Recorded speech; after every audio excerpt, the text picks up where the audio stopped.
Good afternoon, it's May 6, 2026. I'm Klaas Prinsloo and welcome to the Eysterberg channel. We are discussing farm attacks and farm murders for April 2026, and there were 8 attacks and 7 murders. That compared to April 2025, where there were 7 attacks and 3 murders. The weaponry used by the attackers ranged between one case where there was blunt object trauma, no attacks that specifically used sharp object trauma such as knives and stuff. Then there were 4 cases where firearms were used, multiple fire armament in 2 cases. That's a combination between firearms and sharp object. And then 1 case where the weaponry was not specified, and we had 7 kidnap cases for the month of April. The last time the numbers were this closely matched was in June 2023, when there were 12 farm attacks and 10 farm murders. One of the couples murdered, you'll see their photograph on the screen, was Pierre and Belinda de Kock, and it was at the time, according to a voice note that I received, implicated that she was decapitated, but that fact could never be totally confirmed. The other couple that was murdered in that month was Henny and Anneke Klaasen. They were severely tortured and then their bodies were set alight.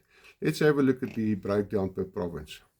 As you can see here on the screen, the Gauteng province, 4 attacks, and there was 1 attack specifically in the old hotspot, Kameeldrift West. For the Northwest province, only 1 attack, Limpopo, 1 attack, Mpumalanga, Free State, nothing to report. KZN, there was that mass murder, 7 people that was murdered in one evening. The Eastern Cape, nothing to report. Western Cape, only 1 attack, and the Northern Cape also nothing to report.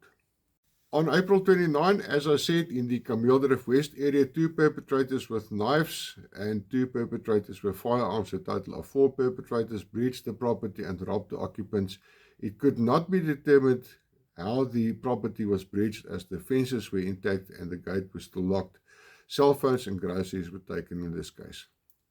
April 15th, Gauteng North area, and more specifically Kameeldrift East, where during my research in the past 2 weeks, I found that there were so many attacks and murders in that area in the past 10 to 15 years that you can almost get to the point of calling it a hotspot.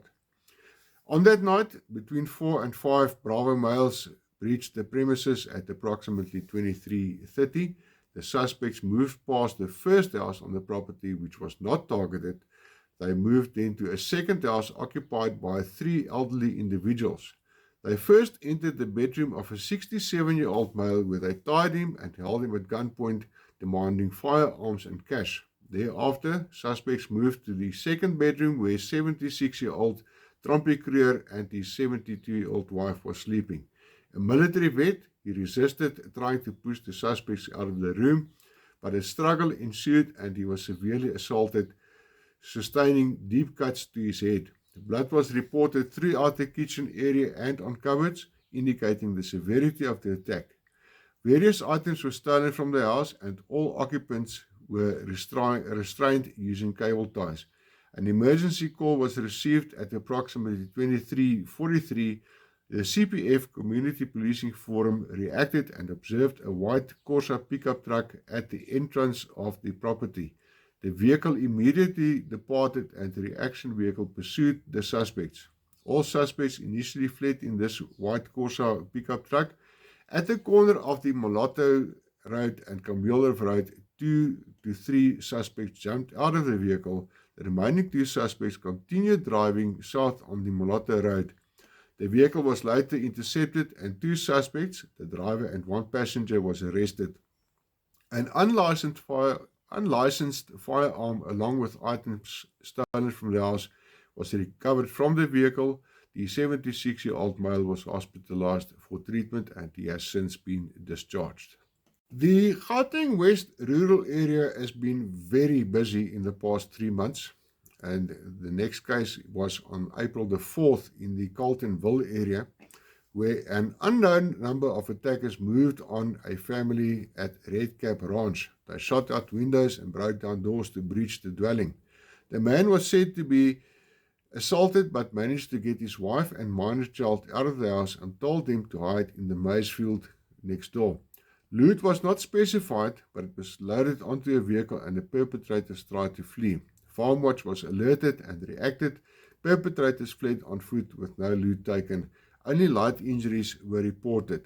The second attack, funny enough, was in the aftermath of the attack on the Moelman family, wherein eventually Danie Moelman lost his life due to his injuries. And when I asked the people about the specific attack where it was implicated that the man was busy putting up cameras and he was shot at, they retreated from the scene, and when they got back to the scene later on, the cameras were removed, the batteries were removed, and also the cabling.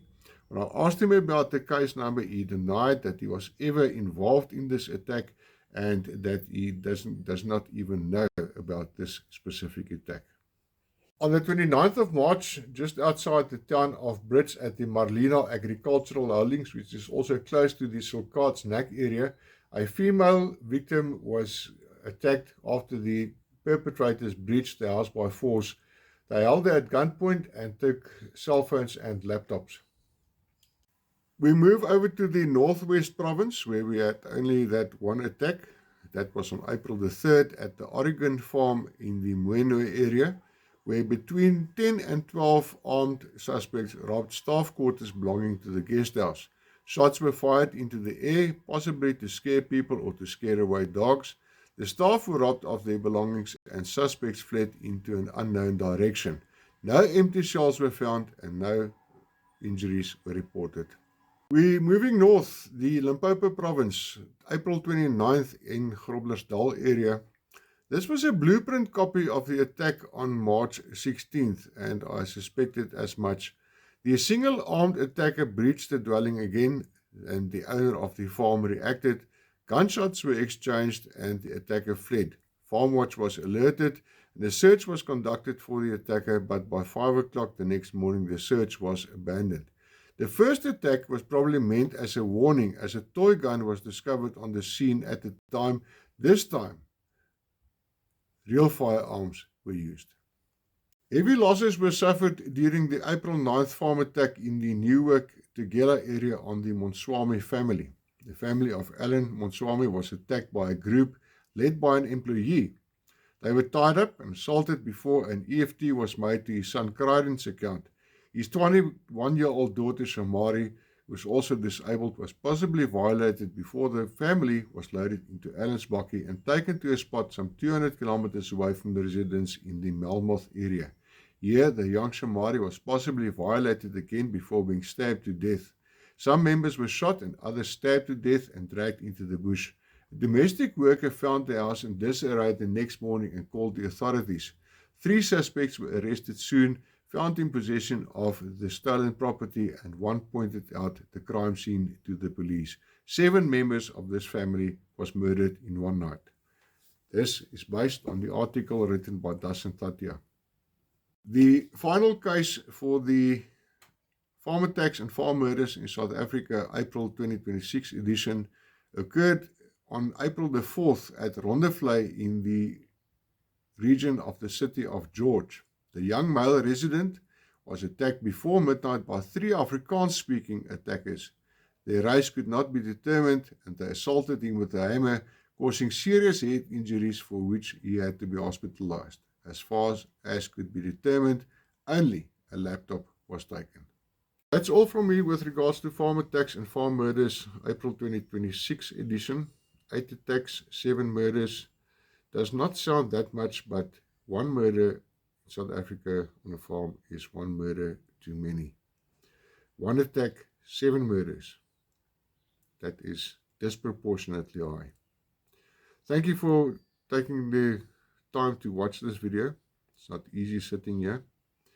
It's not easy to present these figures, but I endeavor, irrespective of the fact that some people try to blow figures out of the water, to always bring you the true situation of what's going on in South Africa. Thanks for taking the time to watch this video. If you have not subscribed to the channel yet, please do so, and please do us in South Africa a favor by distributing this video wherever you are. Thank you so much for watching.